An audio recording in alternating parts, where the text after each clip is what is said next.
Hi, this is Rob Heppell from funeralfutures.com, and today I'm with Bob Gordon. Bob, welcome to Funeral Gurus. Thanks for having me. If you could just introduce yourself, please, to the viewers.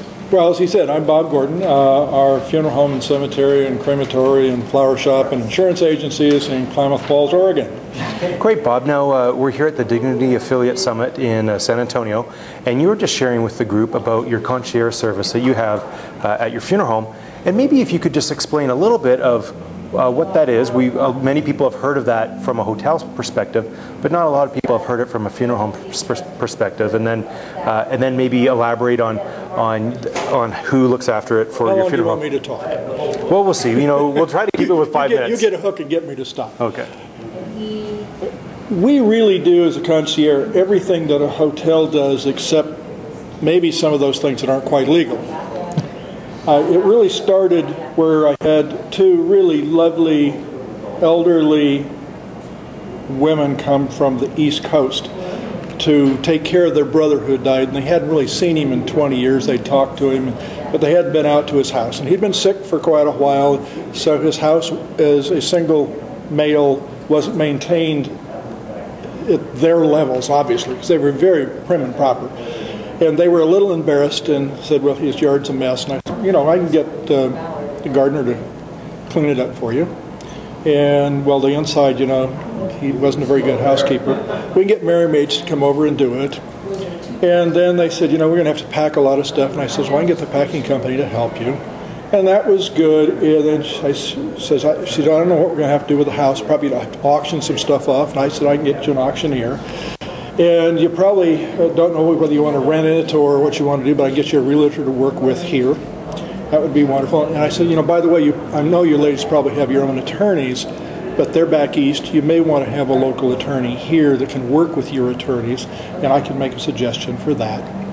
And so we go on. And now this was between Thanksgiving and Christmas.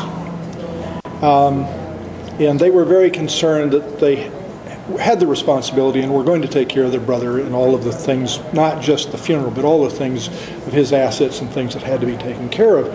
And so they were really concerned that they weren't going to be able to take the grandkids for their Christmas outfits and go shopping, and the family events that take place during that period of time, and the social events that they had always gone to because they were in small communities.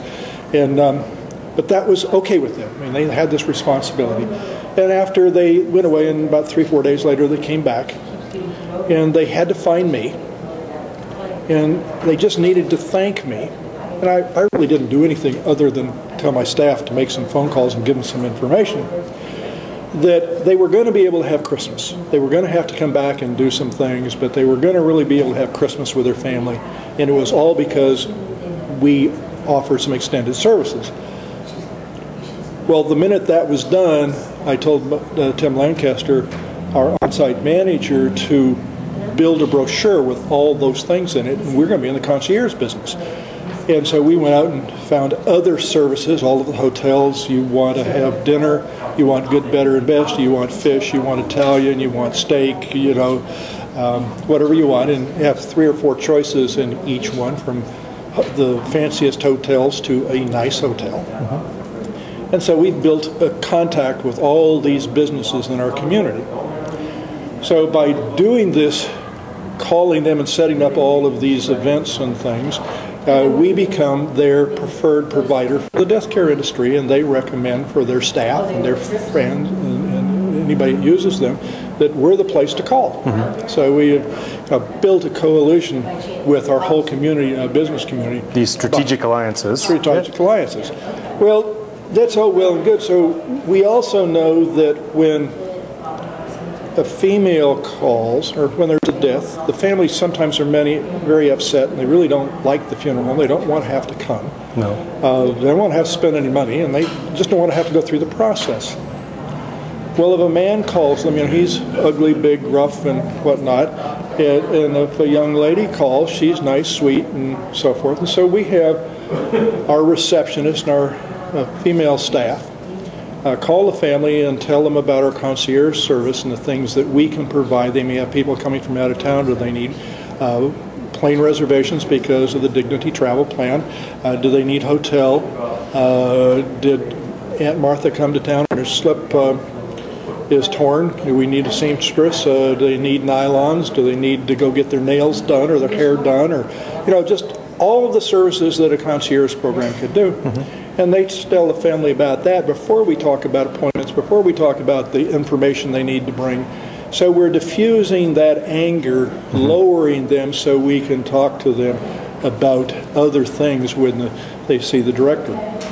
When the family arrives at the funeral home for their appointment, we try to have one of the ladies see them walking up the thing, open the door, greet them, take them back into the selection room, and sit there and talk to them for about 10 minutes about the things that our company does, the things that the girls will be doing for them, like the death certificate, the obit, the DVD, and many other personal things that they do. So when they take about 10 minutes to do that, that again is not selling anything. It's providing services that are normally outside the purview of a funeral home or cemetery. And some of those things, though, are just our normal things in the logistics of a funeral, but instead of them just being duties of like the death certificates and that, now they're actually saying, I will personally be looking after that. What happened always before, the funeral director would do that, take it out and give it to the girls to do the work, and then if there was a problem, well, she made the mistake. If it was done perfectly, he took all the glory, or she took all the glory. It was a female director. But now when the girls go in and talk about it and the families contact them, they come back in and review it with them, they get all the praise. And so they feel far more important in their job. We try to set up that if a family comes in, walks in, calls in, that their questions are answered immediately by one of those staff, even if the director is with another family out on a pre-need, working a funeral service, or it's his day off. The family is never left not getting an answer and their problem solved immediately. Not saying, well, I'll have him call you back later. That's a no-go. So the concierge service does a lot of things to change the attitude of a family before we start talking about a funeral. So when we talk about a funeral, they will offer them coffee and so forth, go get the coffee, come back in with the director and the counselor, introduce them, serve the coffee, and then they're out. And we normally start with a little bit more history of what we do and why we do it, and then the director will get into asking questions like, what led up to the death? What was the experiences? Because what we want to do is get them to diffuse some of that anger, and we have to get them to talk about the bad part. And then we transition, after we get that diffused, to what did they do in life? Where did you have Thanksgiving? Did the family get together? Christmas? Where did mom like to go on vacation? What did you do with the grandkids? All those loving things there, and then we go. And that actually allows you then to create a more meaningful service, because now you've gotten that personal information. We try to go through, and I probably can't remember it all, about 6 different facets of your life, and find areas of each one of those, or as many of it we can, and then prioritize them into priority. So we can make recommendations, would this be appropriate, or that be appropriate? Maybe the appropriate place to have a funeral is out in the city park, and we've done that. We've taken our giant screen TVs out there and our videos and set it up under a tent and done all of those things because that was more appropriate for their family. We had a rancher. We actually branded the wood casket. I mean, we had the fire going, and they went... Really? To make it special. Yeah. Just a whole lot of things that if you talk enough about the family and the things they did and the relationships that they had, you find out things that can give that wow factor and those special things. And if you don't go through that process, you normally don't get there. No. We try to make sure we put a reception in every service package we do, because what we've found is no matter how special we can make the funeral, the people standing around talking afterwards and breaking bread and so forth, there's where the satisfaction level, there's where the value level comes back in, because that is relationship remembering. Absolutely. Of family members and friends that they haven't seen forever, and telling stories and keeping them together in a non-confined sit down where you can't talk thing, to where they're mingling and they're talking and they're having a drink of punch or coffee or other things. And your funeral home now is, if there's 100 people there and they've been there for an hour, you've just gotten 100 extra hours of exposure. That's right. And what you have to do in this process is, the funerals used to take about an hour, hour and a half to arrange, and the funeral service would be set an hour, hour and a half apart, so you could just go ding, ding, ding.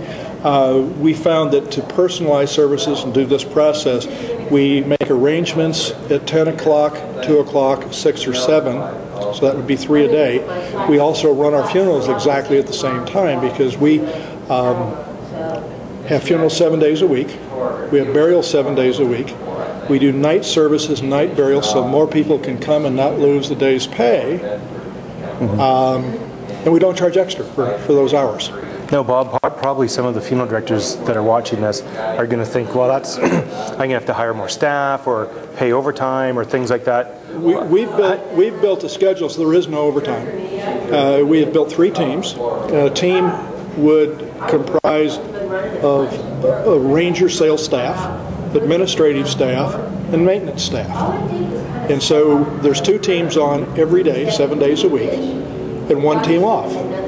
And they get a 3 or a 4 day weekend every 3rd weekend, and then they work the others. They're basically working 5 days a week, but it's on a rotating schedule. So then you haven't had to hire more staff. You've just rearranged your staffing and scheduling. Instead of doing funerals 5 days a week, we just spread the workload out over 7. And what happens, we get a lot of Sunday afternoon, Sunday evening services, not too many Sunday morning because people are going to church, even though in our market about 70% of the people are really unchurched, which means they don't go every Sunday. So it's just a scheduling thing, and I've been doing this since, the 1980s. So this isn't something new. I've done it in large properties and small properties. It's just having the fortitude to force it to happen. And you would never go back?